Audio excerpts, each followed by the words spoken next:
Hello everyone! Ang video po ito ngayon ay pupunta po tayo sa Solvic, Narvacan, Ilocos.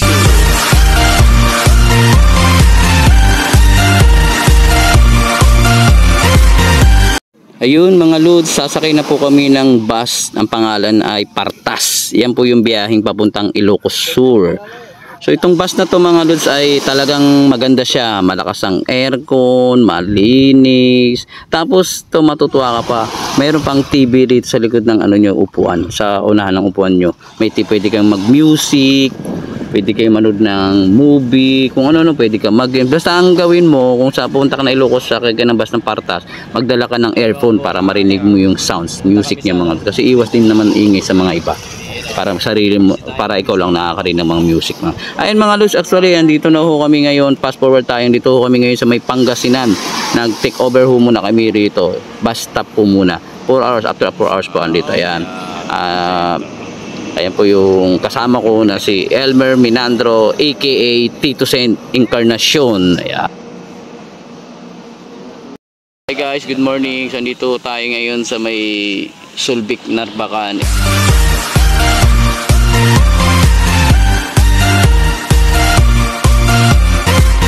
Ilocos Sur, dito sa may Ilocos Sur. Dito tayo sa baluarte ng kaibigan natin na si Tito Saint. So, sumama tayo rito para mag-relax.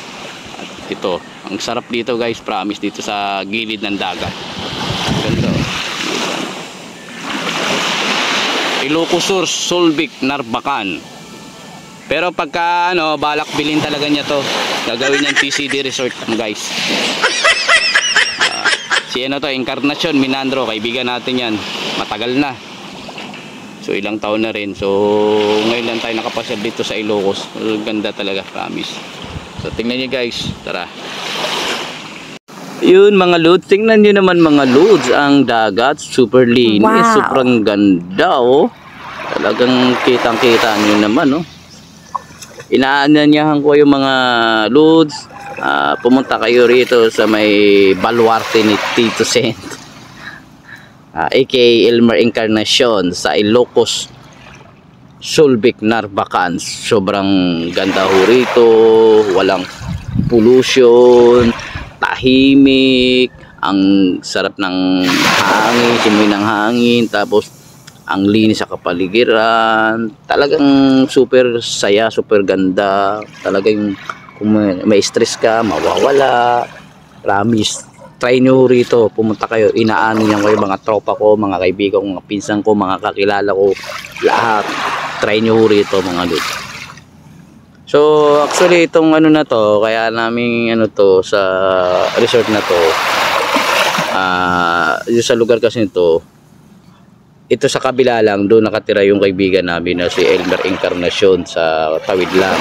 So doon yung bahay niya, tatawid ka lang, pag tawid mo may iskinita, tumbukin mo yung dagat na yun mga. Ayan lods, yung kasama natin si aka Muslim Ikit. Yan. Actually yung si tropang Ikit, pangatlong balik niya ata rito sa Solvic, Narvacan. Masaya raw, masarap daw, talagang maganda raw. Una, hindi ako naniniwala. Sabi ko sama ako. Ayun, talagang hindi nga siya nagkamali. Super ganda talaga tong resort na to, lugar na to, tahimik. Ang ganda, promise. 100% kung pwede lang mag-score ng 101%. Wow. Yun ang i-score ko rito sa lugar na to. Wala rin pollution mga lods. Talagang sobrang tahimik. Ganun. Ganda. Try nyo mga lods. Punta rito.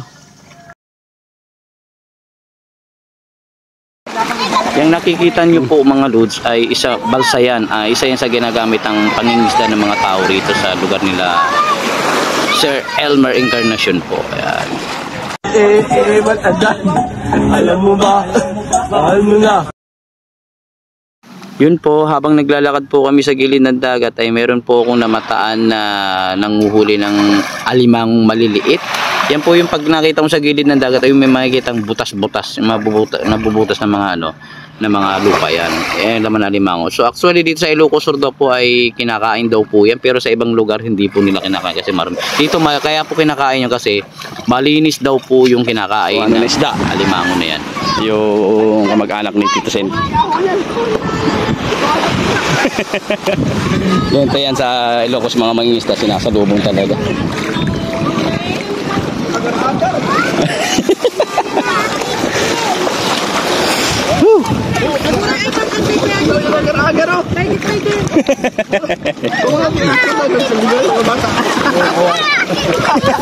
Agar-agar. Seaweed.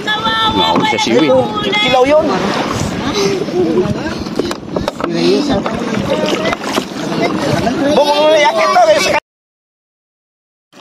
Wala mga loads, tingnan natin yung huli nilang isda. Yan, yung mga huli po nilang isda ng ating magigiting na mandaragat. Yung iba dyan mga loads, actually binibenta nila. Yung iba naman ginagawa na lang pang-ulam. So biro yung mga loads, ang sarap talaga niya yung ulam.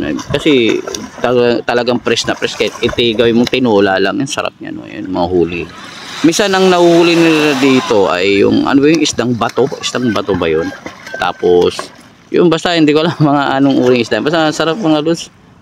Talagang okay na okay yung ano nila, yung nahuhuli nila rito. Alam mo ba? Mahal mo na. Kailangan daw nila. Ang sarap. Ayun mga loads, may nakita tayong nakahuli ng pugita. Ayun, hawak-hawak ng ating kaibigan na si Elmer Encarnacion. Yun, pugita mga loads, nahuli ng mga ano yan, mangingisda doon sa may bandang gitna. Laki niya, no? Siguro nasa 2 kilo yan. O isa't kalahati. So, mga nahuli ng mga mandaragat natin na magigiti na mangingisda. At saka actually mga loads, ayun mga huli nila. Actually mga loads yung mga ano nila, may nahuhuli sila mga first class pusit kung tawagin. Mahal daw po yung loads. Ano yun? 700 isang kilo daw po. Ayun mga huli ng ano natin, pang ulam nila. Tapos yung pugita, minsan pambenta. Ayan. Yung pugita, hindi ko alam kung ibebenta ng mangingisda yan. At ito yung ano sinasabi ko sa inyo mga loads na pusit na first class. Kung inyong makikita, kakaiba yung pusit nila na first class no. Makintab siya, maliliit. Talagang first. Ang mahal daw yan, sabi ng kaibigan ko. Sabi ni Elmer Encarnacion, mahal daw yan, 700 isang kilo yan. Ibebenta nila yan mga siguro mga 2 kilo yan. Tsaka kinakain talaga nilang hilaw yan no. Ayaw ko kuhain, hindi ko pa nakaka-try niya. Masarap daw yung matamit. Ayan, ayaw ko maniwala. Tinikman nila yung ginawa nila. Titikman nila, kakain nila. Yung bagon. Kasi hindi ako naniniwala na kakain talaga. Sabi ko kayo muna kumain. Sarap na sarap yung mga tropa natin. Talagang sarap to, manamis. Siyempre mga loads, bago matapos tong video natin, ay ipapakilala muna natin isa't isa. Ito yung si Ikit po at saka yung asawa niya na si Leia po. And then po siyempre hindi po mawawala yung mga bida. Isa po rito si Nanay, yung asawa ni Tito Sen, Elmer Encarnacion. At ang buong pamilya niya, Family Encarnacion. Ayan, yan po yung mga ano rito, talagang bida. So thank you sa pag-welcome sa akin. At maraming salamat, sana maulit muli. So ayan po si Elmer Encarnacion aka Tito Sen. Sobrang bait ng pamilyang niyan, promise, dito sa Ilocos Sur, Narvacan, Solbic. Talagang sarap. Sarap talaga ito, promise. Ayan, yan yung ano, ayun, family. Mga loads, siyempre, dito na yung munting pagbablog natin dito sa may Solbic, Narvacan, Ilocos Sur. So inaanan niya kayong pumunta rito. Sobrang ganda rito, sobrang sulit, talagang malinis yung dagat, sobrang walang pollution. Kaya ano pang hinihintay nyo? Subukan nyo pumunta rito sa Ilocos Sur, sa Solbic, Narvacan Resort.